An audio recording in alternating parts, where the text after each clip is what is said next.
Halo teman-teman semua, balik lagi bersama Story 3M, di mana kita kali ini akan menceritakan alur cerita dari manhwa yang berjudul Playding atau Cewek Psikopat. Sebelum masuk, alur cerita ini akan mengandung unsur kekerasan yang sadis yang mungkin akan mengganggu sebagian dari pendengar dan tidak pantas untuk ditiru. Baiklah, langsung saja kita masuk ke dalam alur ceritanya.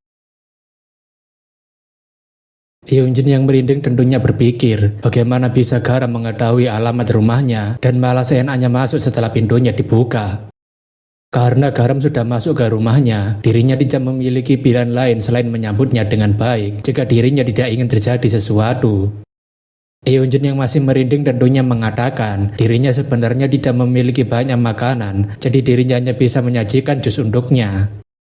Namun karena Hyunjin yang terlalu merinding, dia sampai menumpahkan minumannya dan membuat Garam tidak selera. Garam menanyakan apakah dia sengaja menumpahkan minumannya supaya Garam menjilati lantainya sampai bersih. Hyunjin tentunya semakin takut dan meminta maaf, tetapi Garam mengatakan tidak perlu takut begitu karena dirinya hanya doyan semut coklat saja. Hyunjin menanyakan kalau begitu apakah dia mau gobut semut coklat, dan Garam mengatakan dirinya hanya kemari untuk mampir sebentar. Hyunjin menanyakan kenapa Garam memakai pakaian kurir, apakah dia saat ini sedang bekerja paruh waktu sebagai kang paket atau sejenisnya. Garam mengatakan jika dirinya hanya mengenakan pakaian biasa, maka Hyunjin yang pemalu ini pasti tidak akan membukakan pintunya. Garam mengatakan jika penyamarannya ini sangatlah sempurna, dan Hyunjin berpikir kenapa dia sekarang tidak seperti seorang penjahat. Hyunjin menanyakan kalau begitu apakah dia tidak mencuri paketnya, dan Garam mengatakan kalau itu adalah paket yang berharga, harusnya dirinya menyimpannya saja. Hyunjin mengatakan paket itu tidak berharga sama sekali karena isinya hanya semprotan pengusir beruang, dan Garam menanyakan kenapa dia beli itu. Garam mengatakan ini sungguh sangat aneh, apakah Hyunjin sedang berencana untuk masuk ke zona binatang buas dengan semprotan itu. Garam mengatakan kalau memang tidak, berarti Hyunjin sedang mencoba melakukan sesuatu pada Garam dengan menggunakan semprotan pengusir beruang. Hyunjin yang ketakutan mengatakan dirinya tidak bermaksud begitu, karena dirinya hanya mencoba mencairkan suasana dengan candaannya. Garam mengatakan apakah itu berarti orang Korea Selatan suka sekali menjadikan hal itu sebagai guyonan. Namun tak lama, seseorang menekan lonceng rumah Hyunjin sambil mengatakan ada paket datang. Hyunjin rasa situasinya benar-benar tepat pada saat paketnya datang padanya, dan Garam bertanya soal paket yang dirinya pesan.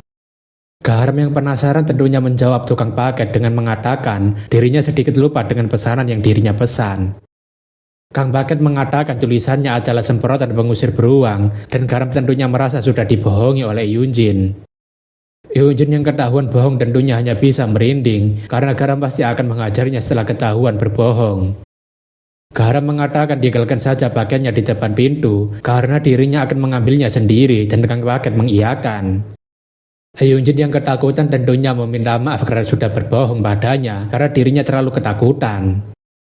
Hyunjin memohon agar Garam mengampuni nyawanya dan dirinya tidak akan pernah mencoba untuk berbohong padanya.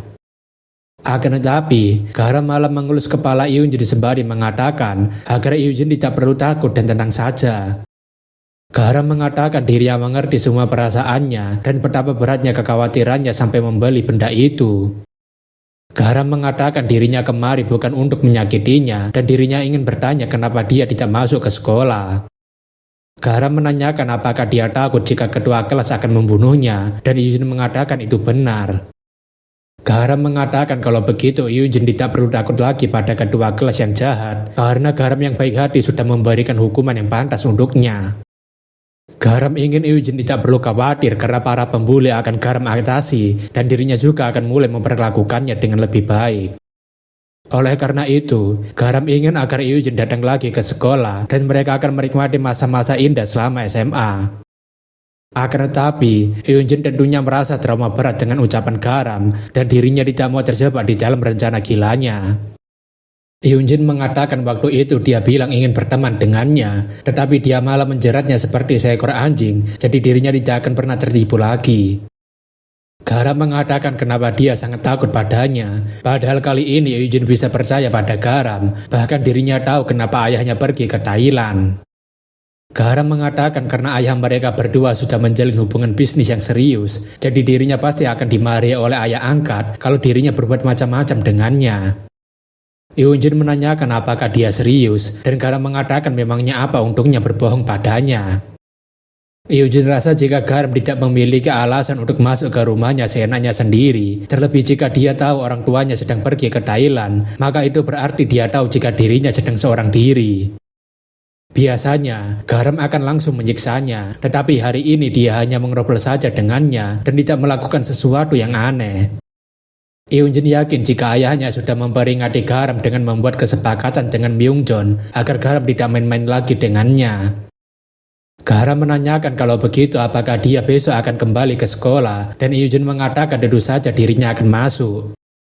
Hyunjin menanyakan apakah mereka sekarang sudah akur, dan Garam mengatakan tentu saja, terlebih dirinya sudah meminta Sehe dan Jaejen untuk tidak mengganggunya lagi. Hyunjin berpikir ini tidak masalah meskipun dirinya harus menjadi pelayannya Garam, terlebih dirinya sudah pernah menjadi pelayannya Cha So-hyun. Dengan Garam yang menjadi backingannya sekarang, dirinya bisa membalaskan dendam pada mereka yang mengabaikannya, termasuk dengan Moon Ye-jin.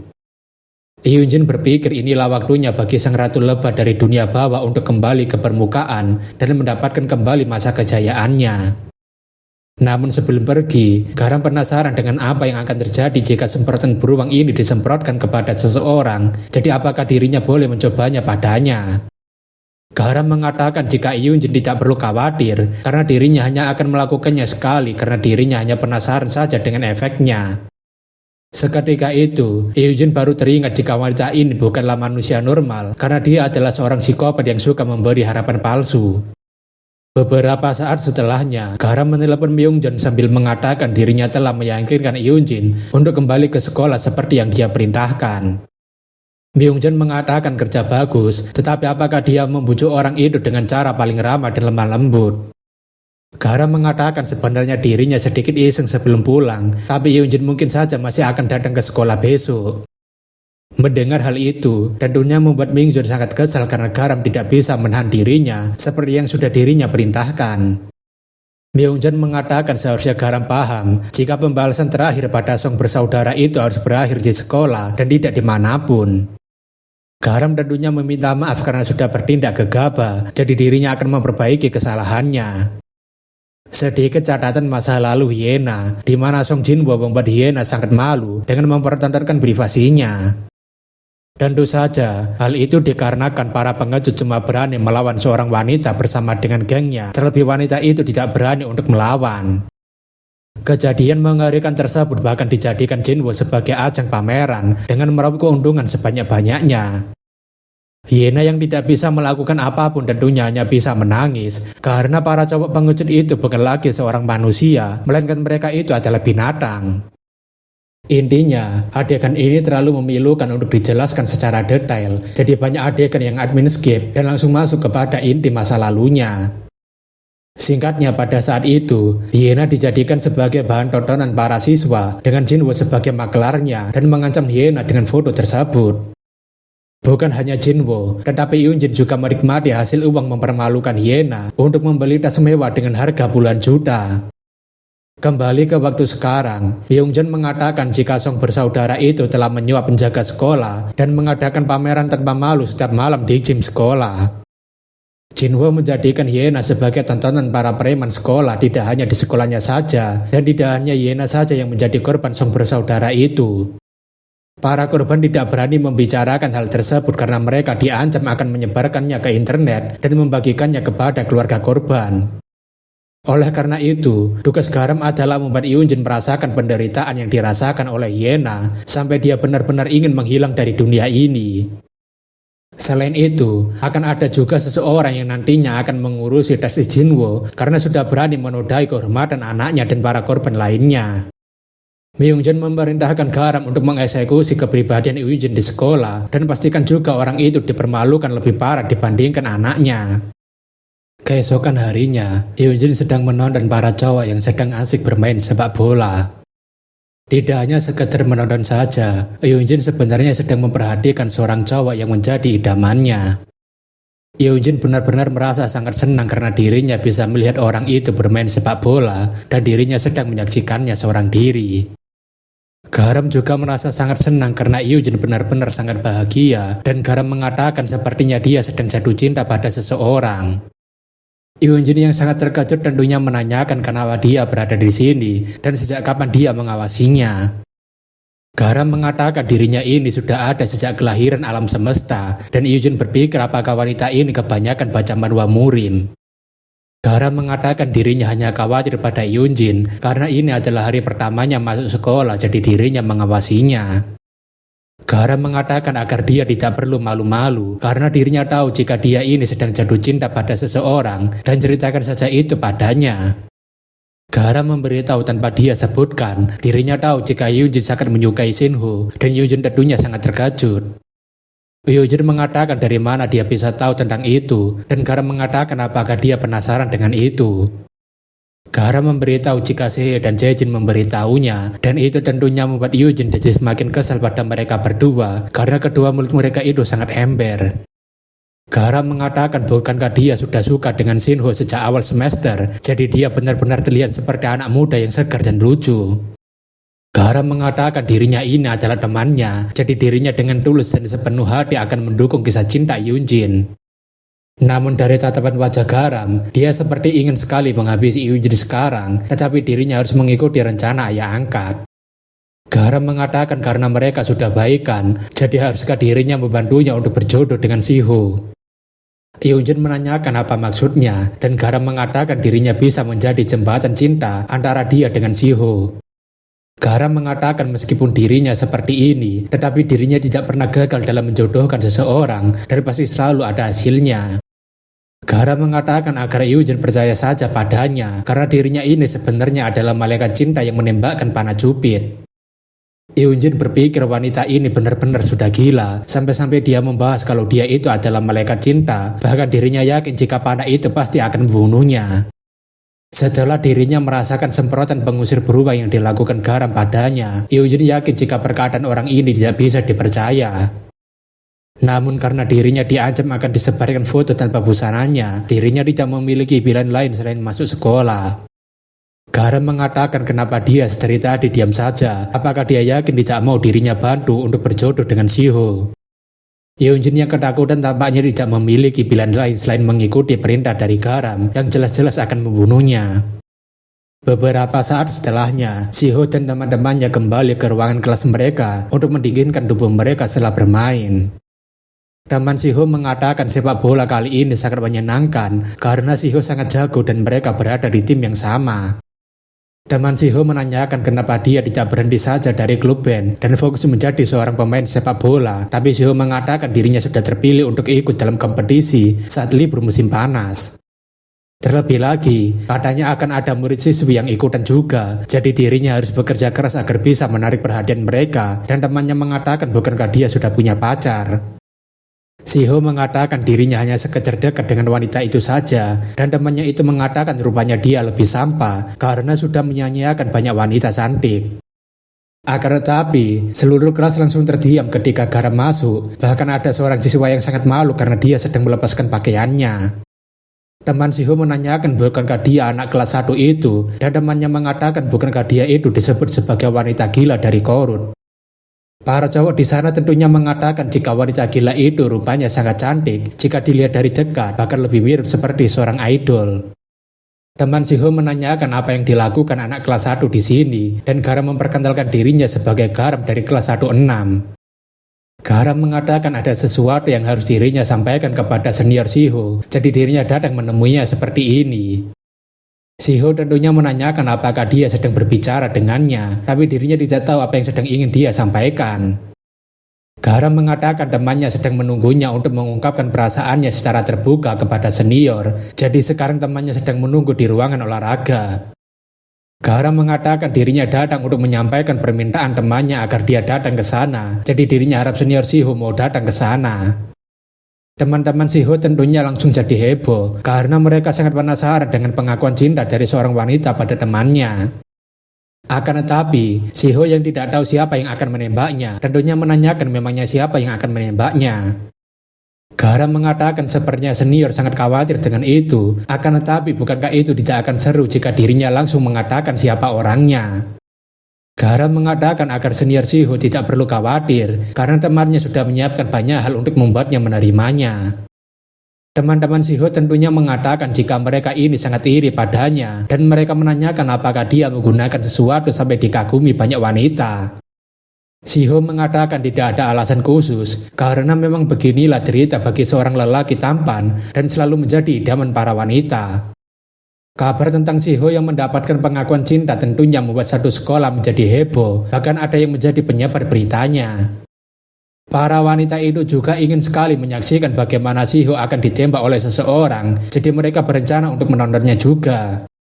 Minwo dan gengnya yang tidak tertarik tentunya mengatakan kenapa mereka begitu heboh dengan acara yang tidak berguna ini. Namun tetap saja, Shiho yang berjalan menuju ruangan olahraga dikawal oleh banyak orang, seperti dia sedang meniru Cross Hero. Teman Shiho menanyakan apakah wanitanya cantik, dan temannya mengatakan seharusnya begitu, karena seorang pria populer harus mendapatkan wanita cantik juga. Shiho tentunya sangat pede dengan ucapan temannya, terlebih banyak sekali wanita yang sudah mengantri untuk menjadi pacarnya. Setelah beberapa saat, teman-teman Shiho membukakan pintu ruangan olahraga untuknya, dan Shiho sendiri tersenyum dengan begitu bangga. Akan tetapi ketika melihat apa yang sedang berada di hadapannya, Shiho tentunya hanya bisa melotot karena saking terkejutnya. Di lain tempat, seorang dokter mengatakan jika pasien Song Jinwo akan segera melakukan operasi rekonstruksi testisnya. Jinwo tentunya menanyakan bukankah masih besok, dan dokter itu mengatakan apakah dia sedang ngelantur, padahal sekarang ini sudah tanggal 13. Dokter itu menanyakan apakah dia sudah kehilangan konsep waktu, karena terus-terusan dirawat di rumah sakit, tapi Jinwo tentunya berpikir apakah benar begitu. Namun jika dirinya pikirkan lagi, bukankah mereka bilang akan melakukan operasinya setelah orang tuanya tiba dari Thailand? Jinwo mengatakan sepertinya mereka salah pasien, dan dokter itu mengatakan jika Tuan Jinwo adalah satu-satunya pasien yang harus menjalani operasi testis. Dokter mengatakan kalau dia sudah mengerti, maka dirinya akan mulai memasukkan prostestis untuk melakukan pengukuran pada testisnya. Jinwo menanyakan bukankah itu harus dilakukan setelahnya, dan dokter itu mengatakan jika ini adalah pemeriksaan terakhir sebelum operasi, jadi mereka akan mengambil fotonya. Dokter mengatakan karena dia kesulitan untuk menggerakkan badannya, maka para suster akan membantunya untuk melepaskan celananya. Akan tetapi, para suster yang melepaskan celananya melakukannya dengan cukup kasar hingga mereka menyenggol testisnya. Jinwo berpikir setiap kali kakinya bergeser, rasa sakitnya tidak tertahankan, dan itu semakin membuatnya ingin membunuh Garam. Dokter mengatakan selanjutnya mereka akan melakukan sesi pemotretan, jadi harap dia tidak melakukan pergerakan kemanapun demi kelancaran. Namun tentu saja, Jinwo menanyakan kenapa mereka menggunakan kamera ponsel sebagai alat pemeriksaan. Dokter yang kesal itu mengatakan apakah dia memintanya untuk membawakan kamera DSLR seperti dia ingin melakukan foto studio. Dokter mengatakan agar dia tidak cerewet dan tunggu saja sampai mereka selesai melakukan proses pemeriksaan. Dokter mengatakan agar dia tidak bosan, dia diperbolehkan untuk menonton TV, tapi Jinwo mengatakan kenapa mereka langsung pergi begitu saja. Jinwo berpikir kegilaan macam apa ini, kenapa dia memperlakukan seorang pasien dengan sangat buruk. Namun ketika melihat layar TV, Jinwo dikejutkan dengan penampakan adiknya sendiri yang sedang bercosplay sebagai seekor anjing. Melihat hal itu, Jinwo tentunya tertawa kencang sembari mengatakan kenapa orang bodoh itu muncul di TV sambil menunjukkan kebodohannya. Namun setelah dipikirkan lagi, kenapa ini semua sungguh sangat aneh, padahal yang sedang dirinya tonton adalah TV rumah sakit. Jinwo berpikir kenapa Yoonjin bisa masuk ke dalam TV rumah sakit, dan memangnya apa yang sedang dia lakukan dengan bertingkah seperti seekor anjing. Tentu saja, Jinwo dan Yoonjin tidak tahu jika ini adalah eksekusi terakhir untuk mengakhiri kepribadian mereka dengan membuat mereka merasakan malu seumur hidup.